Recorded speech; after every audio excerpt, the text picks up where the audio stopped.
What is up, everyone, and welcome back to another episode of the CBB Yapper.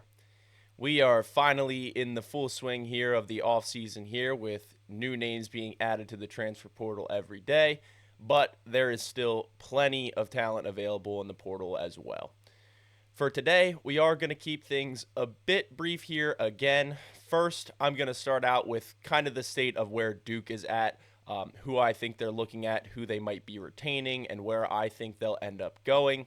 Then we'll move on to some of the other transfer portal news, some of the transfers who have already committed to schools, and other big transfers as well who are looking at other schools, not including Duke. And then to end the show, I'm going to briefly talk about Hardwood Empire, which is a new game on your phone that you can play. It's basically just like a college basketball dynasty simulator. Halfway thinking about starting another series about that just to add another episode every week again to get us back to 2 episodes a week here for the CBB Yapper. But that's something I'll talk about later down the show. So without further ado, let's get into it. Like I said, for today's episode, we're going to start out with briefly talking about Duke because I am obviously a Duke fan, and that is where most of my news is going to be coming from during this time frame.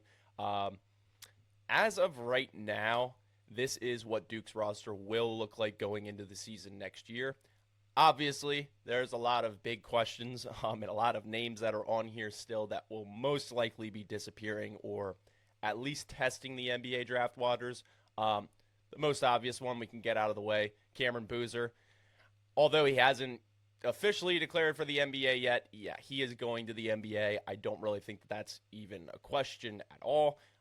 If he doesn't go to the NBA, I would be extremely, extremely surprised. Obviously, I would absolutely love to have him back. I would take returning every single one of these names to Duke over getting any big name transfer portal guy. I 100% believe in these guys if they all run it back. However, I am somewhat realistic as well. There is no way that Cameron Boozer is coming back to college. I just, the only thing that could potentially even keep him here is the fact that his brother is still here.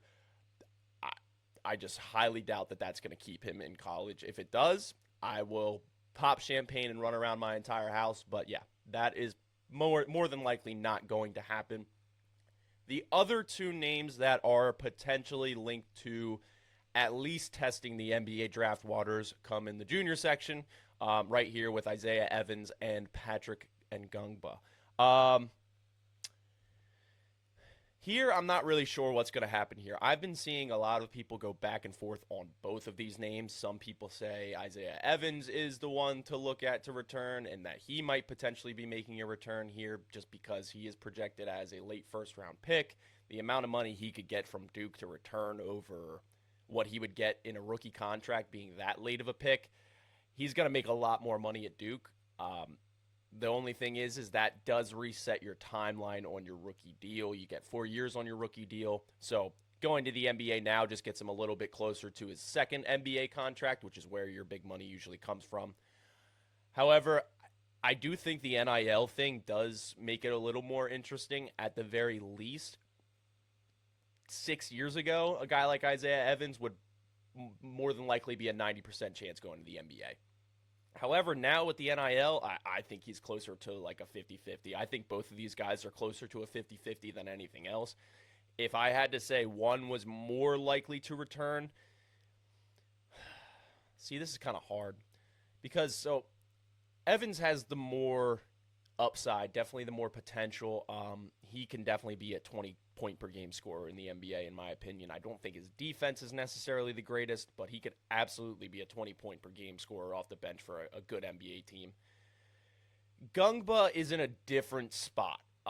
It's not his talent that's really keeping him from getting up. It's the fact that he's dealt with these foot injuries the past 2 years here at Duke, and even, I believe, in high school a little bit as well. I personally think that his agent is probably telling him to go.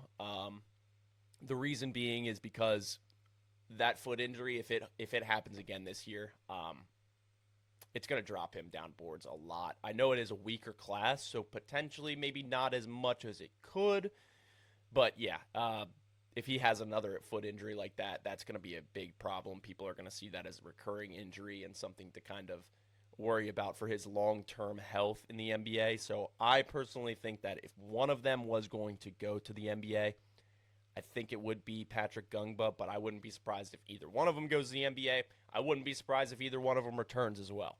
I do think that Duke has a lot of flexibility here.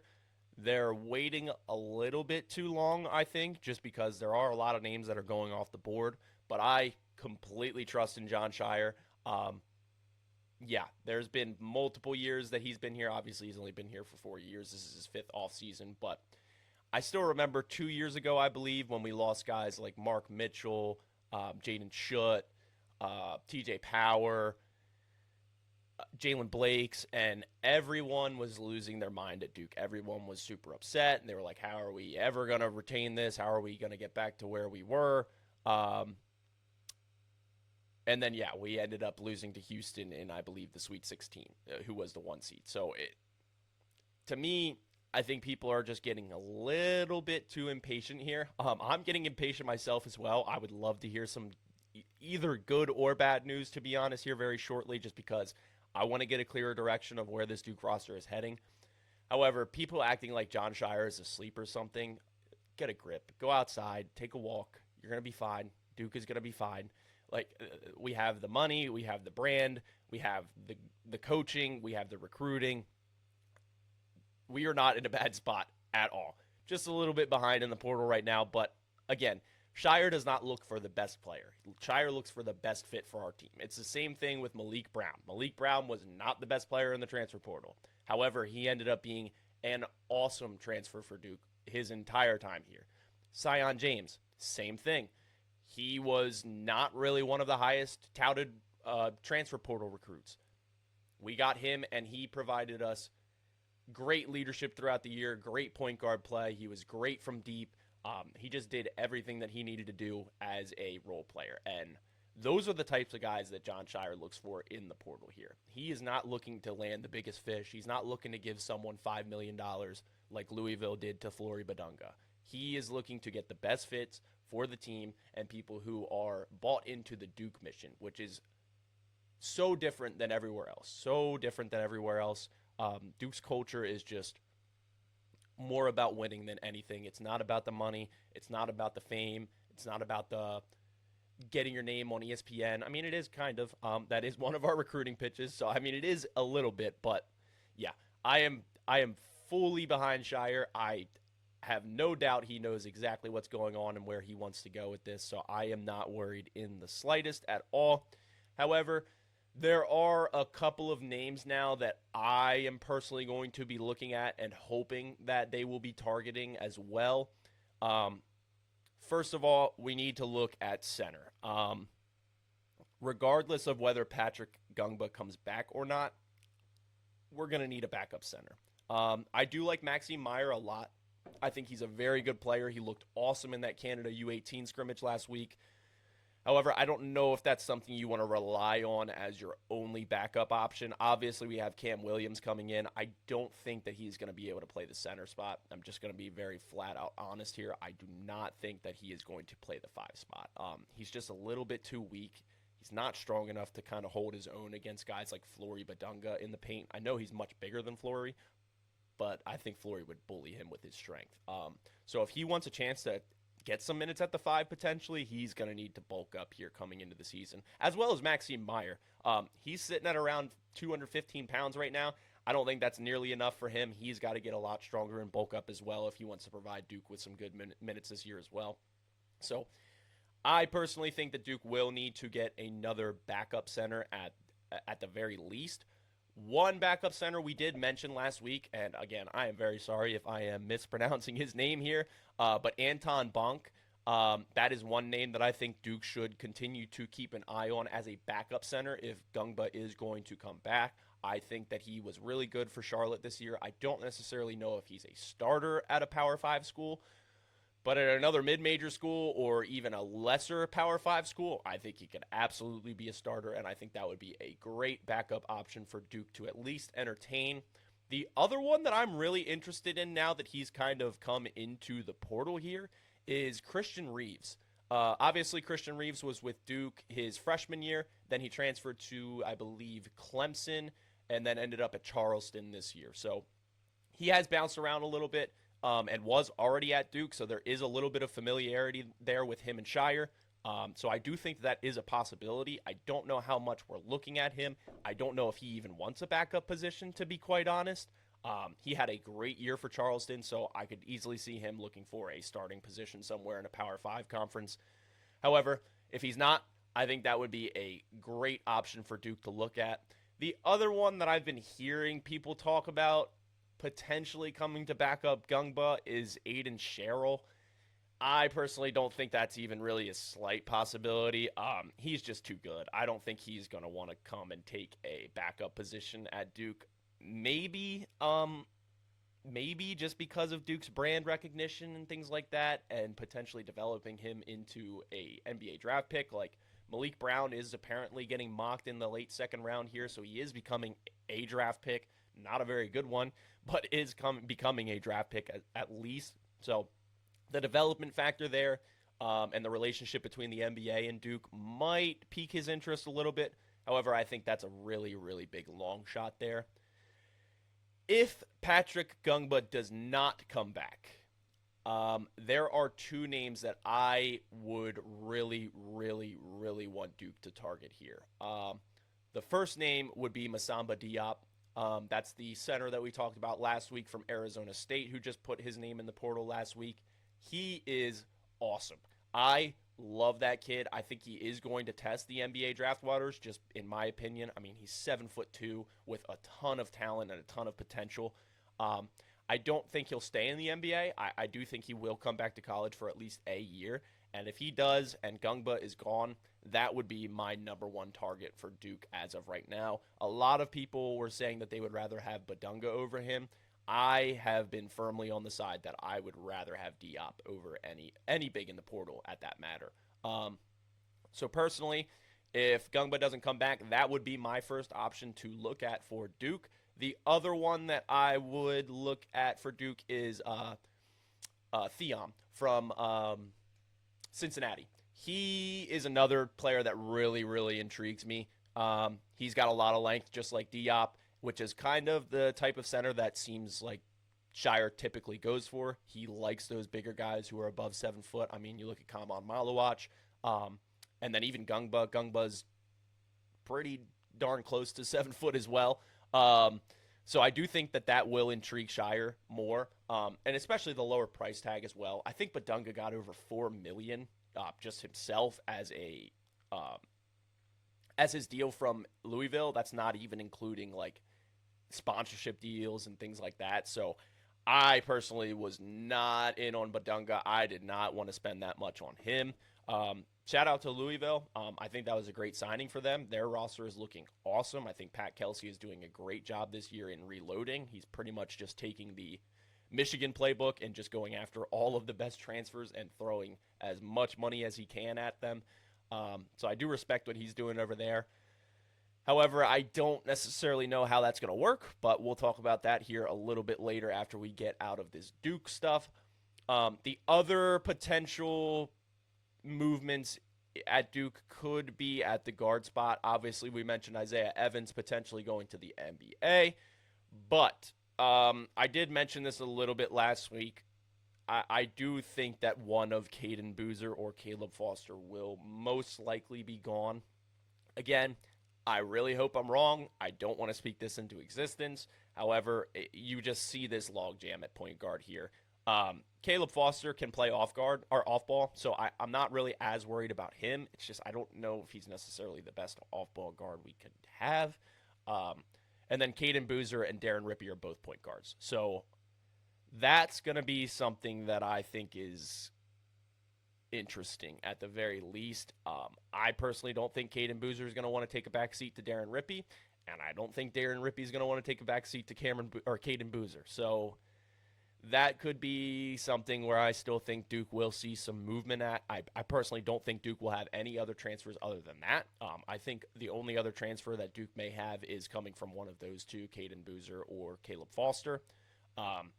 And Isaiah Evans, whatever he does is really going to impact a lot on what Duke does. Obviously, we're really hoping to retain Dame Sarr. It does look like that is going to happen. But if Isaiah Evans leaves, that's going to leave a big spot open at the two guard. And I don't know if Shire is going to want to fill that with Caleb Foster, just in my personal opinion. The other thing is I don't think he's going to want to fill it with Dame Sarr. Dame Sarr just was not good enough of a shooter last year to fill in our two guard spot. I think he's a perfectly good option as a 3-and-D wing. Put him in the corner, let him shoot threes in the corner when he's open or on kickouts. And he's obviously a very athletic wing as well, so he can get to the basket whenever he wants. He's just got to get a little bit better at finishing and not traveling before he gets there. But I do think that that will be very intriguing. If Isaiah Evans does end up going to the NBA, I would expect Duke to land Blackwell. I think with his May 4th deadline that he's given teams that he's been talking to, I think that gives Duke a little bit of wiggle room here. At first, I was kind of like, all right, if you want to wait till May 4th, we don't need you. But now that I'm seeing that Duke is kind of looking to hopefully retain some of these guys like Isaiah Evans, yeah, I'm perfectly fine with that time frame there. That gives them plenty of time to kind of talk to NBA GMs and management to kind of see where they have them slated at, where they are on their big board, and whether they think that they need another year of college or not. So I do like that gives them some time there. However, yeah, it's just kind of getting a little bit stressful as a Duke fan here. Obviously, like I said, I still got full faith in Shire. I'm not questioning Shire at all. But yeah, just something that we definitely need to monitor here and at least stay on top of because, yeah, I am looking forward to potentially getting some news here from Duke very shortly and expecting that to happen as well. So as of right now, this is the Duke roster. Of course, like I said, Cameron Boozer will most likely not be on that. Obviously, I'm really hoping he will be. But most likely this roster is going to change a lot. The other name that I did want to mention, mentioned him last week a little bit, I believe. But that's Alan Graves, the Santa Clara transfer, their forward. I think that would be an awesome option for Duke to entertain as well. He is a great shooter. He can stretch the floor. He's athletic. He's a great defender as well. I do believe that Evan Maekawa actually moved him up to the #1 transfer on his transfer portal ranking list as well. So I am really intrigued by him. I would love if Duke is serious in trying to get him to come back to college. Obviously, that one does feel a little bit like Cedric Coward 2.0 to me. I personally think he's going to have a great combine and probably stay in the draft. So might be something that scares Duke away a little bit, but I don't think it should. He is absolutely incredible, and if he is even mulling over a college return, he needs to be a Duke Blue Devil. So especially if Cameron Boozer's gone, that would be my potential replacement for him, and that roster I think would be incredible, especially if we can keep Isaiah Evans. So I'm really looking forward to getting some more news here on Duke here in the next couple days, but as of right now, this is the Duke roster going into next season until we hear otherwise. All right, and real quick, I'm just going to go over some of these transfers that have already kind of committed to other schools, and maybe I'll touch on some of the other ones as well. Not going to go too deep into this just because, again, I haven't been able to pay too much attention to the entire transfer portal as a whole. Been trying to keep up with Duke more as I am writing for Ball Durham now. So kind of have to stay a little bit more in tune with Duke news than I am the rest of college basketball.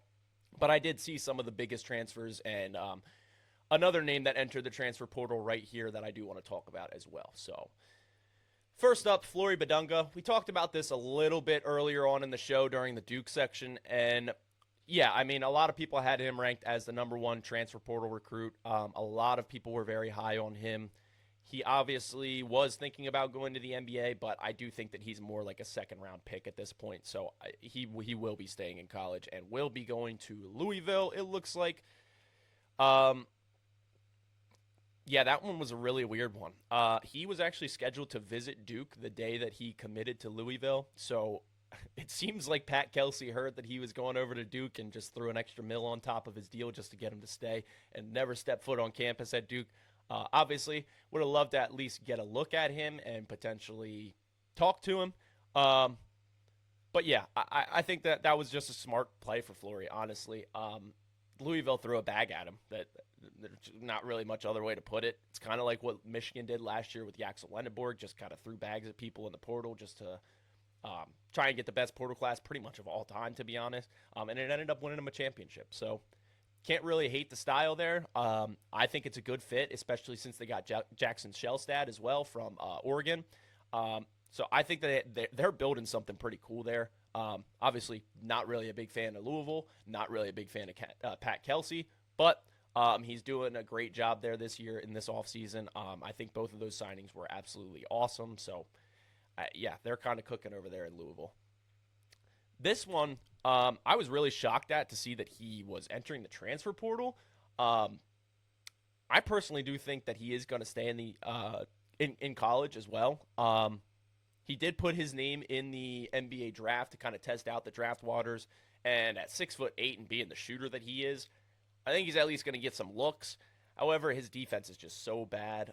He is a power forward, so he's not going to be able to guard those types of stretch fours in the NBA. I don't think. I mean, those types of dudes are going to be like Paulo Banchero. Shoot, even Tatum plays some of the four sometimes. So yeah, I personally don't think he's going to pan out very well in the NBA. He'll be a great knockdown shooter, maybe off the bench if you need shooting. But yeah, other than that, I don't think he's going to be very much in the NBA, which is why I do think he will stay in college, which that would be pretty cool. I would love to see him in another jersey. Obviously, I didn't get to watch him too much be in the Big 12 last year. I watched a lot of the Big 12, but with my hat, you can tell I watched most of the ACC and mostly Duke games, so didn't really get a chance to watch him too much last year. So I would love to see if he wanted to consider coming to Duke if Isaiah Evans is leaving, or just potentially coming to another conference. I was never a huge fan of Iowa State. Obviously, they've been great the past couple of years, though. But yeah, I was just never a huge fan of Iowa State, so I never really paid too much attention to their games, but I would love to see him at another school and in his last year here. Moving down, this is the center that I was talking about from Arizona State for Duke. Personally, he is probably my favorite center transfer portal look. I love this kid. I think he is incredible. I love Bobby Hurley, so hoping that Bobby Hurley can put in a good word for Duke there. But yeah, Diop is just going to be one of the most versatile centers in the entire transfer portal, in my opinion. I think he's much more versatile than a guy like Flory Badunga. And personally, I think he's going to get a huge bag, especially for him being a top 3 portal recruit. I think he's going to get a bag from somewhere.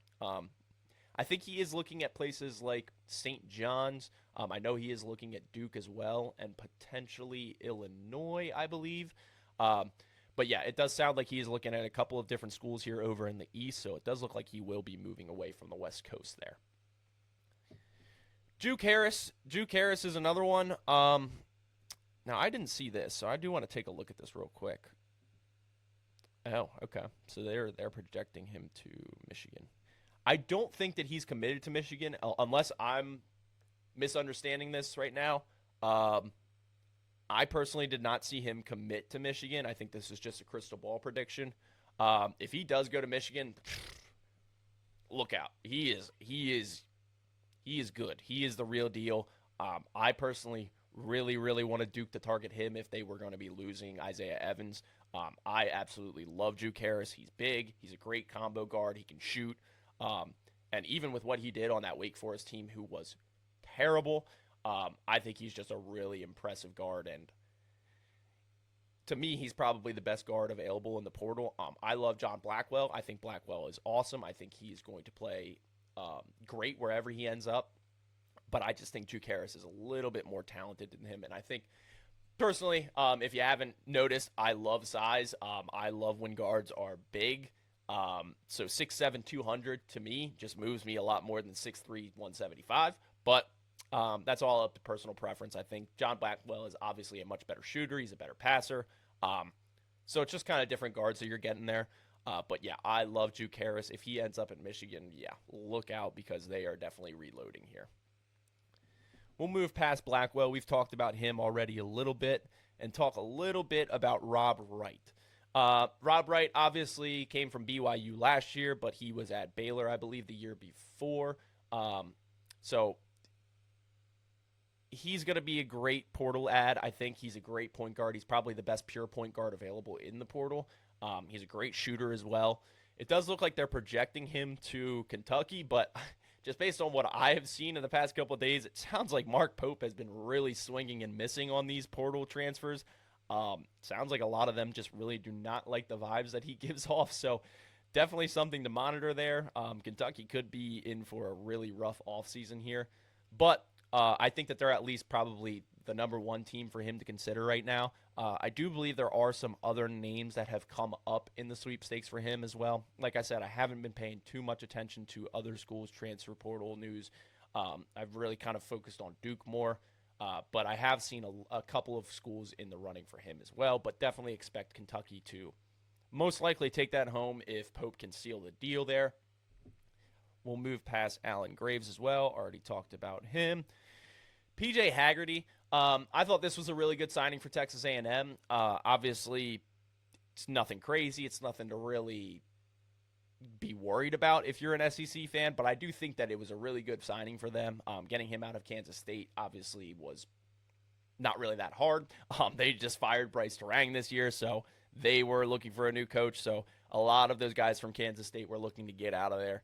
So just a really good pickup for Texas A&M. Interesting to see how their year is going to look this year. Obviously, they had a pretty good year this year, ended up winning a game in March Madness. So they're trying to reload here and potentially compete for the SEC. I don't think that they will, but with a signing like PJ Haggerty, they're definitely in the right direction. And there was one other portal. Somto Cyril. This is one thing that I really wanted to talk about and kind of give Jay Lucas some love here. Jay Lucas has been absolutely cooking here the past 2 years. Obviously, he stole Shelton Henderson from Duke last year, and now he's signed Cyril and I believe a Caden Lewis from Villanova as well. Obviously, they're not two of the biggest portal ads or anything like that, but they were absolutely great steals for him.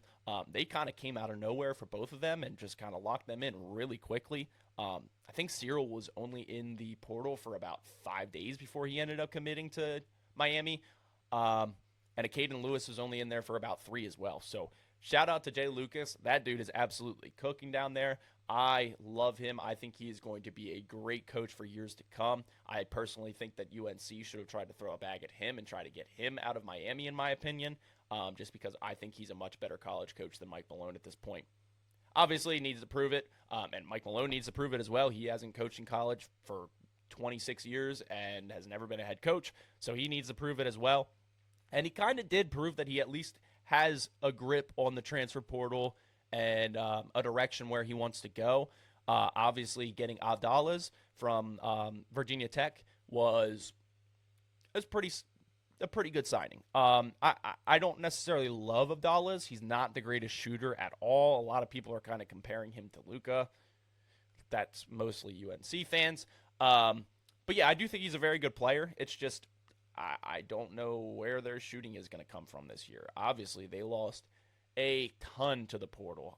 They lost Derek Dixon, Luka Bogovac, and then they ended up pushing out Dylan Mingo as well, who was one of their best recruits in a while. Obviously, Caleb Wilson was up there as well. But yeah, they have not really been getting the top recruits like they at least used to. They've never been a huge 5-star type of school, but they have gotten 5 stars in the past multiple times. However, I don't like how they approach that situation. Malone coming in and pretty much forcing Mingo out is really going to leave a sour taste. I think in future recruiting, in future recruits' minds, yeah, he's one of your best recruits that you've gotten in recent years, and then you force him out. Not a good look, really, at all. I personally, if I was a UNC fan, I would be furious with Mike Malone right now because, yeah, Mingo is going to be a stud. He's not the greatest shooter, obviously. He did struggle from deep in high school, which is just probably going to get worse in college. But, yeah, I personally did not like that. I think that was a big mistake by Mike Malone. And, I mean, he's got to have a backup plan. Obviously, it's the same thing with Shire right now. there's not really a lot of news coming out of Duke's camp right now, and it's been very quiet, and people are getting upset. People are mad that they think Shire's asleep and not paying attention, but he has a plan, obviously, and I think it's the same thing with Mike Malone. Mike Malone clearly has a plan, clearly has guys that he's looking at. So I do think that it'll end up working out for them. It's just a little bit of, I think it'll be a little bit of a blow to their recruiting standing. I don't think that they're gonna get nearly as many top recruits now, just because if Mike Malone is pushing out 5 stars in his first year here when he basically has no roster in place at all, I don't think kids are gonna like that. So just something to kind of monitor here. I think in his first year at UNC, he definitely should have tried to retain as much talent as possible. But that's why you brought him in there. You brought him in to kind of turn things upside down and get you guys back on track to the winning ways that you guys are used to. So I don't necessarily hate it, but yeah, it definitely is going to leave a sour taste in at least some incoming recruits' minds, I believe, when they're talking to Mike Malone. However, I do want to get a little bit more of an in-depth transfer portal breakdown. Hopefully next week when actually, I don't think I will be doing an episode next week. Probably a good time to mention that here. I am going to be going to a wedding next weekend and leaving on Thursday, so hopefully I'll have enough time to get an episode out on Wednesday, but that is going to be something that I'll have to update you guys on throughout the week here. I'll look into that and see how much time I have available to get an episode recorded on Wednesday. However, maybe in 2 weeks, if I do not have an episode next week, I'm going to have hopefully a bigger breakdown on the transfer portal. Obviously, we'll probably get a lot more guys committing to places. We'll get a clearer vision on what some rosters are going to look like as well. That's the other thing. I talked about potentially doing a way too early top 25, and then I just kind of thought about it. Why would I do that? None of these rosters are set at all. Doing a top 25 right now has no basis. There's nothing to really even base it on at all. So I'm not going to do that. Not going to do that until I at least see that most of these teams are at least kind of set in stone and where they're going to be going. So going to push that back a little bit here and talk about that a little bit later. But yeah, that is kind of what I'm thinking of right now. Just kind of wanted to go over the top 15 or so recruits here and just kind of tell you where I think they're at, how they fit with their new teams, and where they might go. But yeah, that will end our transfer portal news section for today. Really quickly before we end the show here today, I did just want to talk about this game and kind of get your feedback on it. Obviously, not sure if you guys will give me any feedback on it, and probably will be something I end up just doing anyways because I'm really interested in it. However, there's this new game that came out. It's developed by one guy who is an absolute stud. He has been providing updates pretty much every day. But yeah, this game is super addicting. I have pretty much let it run my life for the past week here. And basically what it is you just import a bunch of different basketball teams. So I do have a link that I can paste into the league and populate it with actual college basketball teams like Duke, UNC, Florida, things like that. What I was potentially thinking of doing here is doing a series of us building up one of the teams. So whether that's like Mississippi Valley State, Houston Christian, something like that, taking a program that has never done anything and building them into a powerhouse. I wanted to see if that's something you guys would be interested in. Personally, I'm interested in it, so I'm probably going to end up doing it regardless of what you guys say anyways. But I did want to try and give you guys that opportunity to provide feedback on it. If it's something you guys would be interested in as well, it is something I'm looking at starting potentially as early as Sunday. Just kind of need to look at my schedule here with work and school, just see how much time I'll have available on Sunday night. But this is something that I am very seriously considering. I think it would be really fun to kind of build a team with you guys. Obviously, if you guys want, I can get feedback from you guys. I'll get recruiting from you guys. We could end up going live potentially with these as well. There's a lot of different things we can do with this. Gonna have to just do trial and error at first. The first episode, I'm thinking I'll probably just record on my own. and then get it up and just kind of do like a little bit of a pilot, see if everybody likes it, if it's something everybody enjoys. And if you guys do enjoy it, then I'll probably add it and make it a regular thing and do it weekly. So just something that I wanted to mention there. I think I am going to at least get an episode out on Sunday. Like I said, just need to check my schedule and make sure that it'll work out. But that is something I'm really interested in. If you guys need a link for the teams so that you can upload them to your own app if you want to try the app on your own, just reach out to me.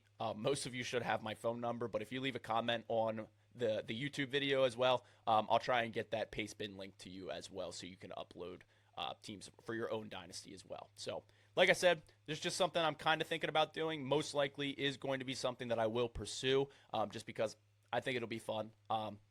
Whether it'll be fun for you guys or not, it'll at least be fun for me, so it's something worth trying at least. However, that is all I have for today's episode. Like I mentioned in the middle of the episode, I'm not sure if I will be getting an episode up next Wednesday. Like I said, I will be going on vacation for a wedding, so that is something that I'll have to look into and the timing that I have. However, I'll post something next week on my YouTube channel, just letting you guys know if I will be getting an episode up or not.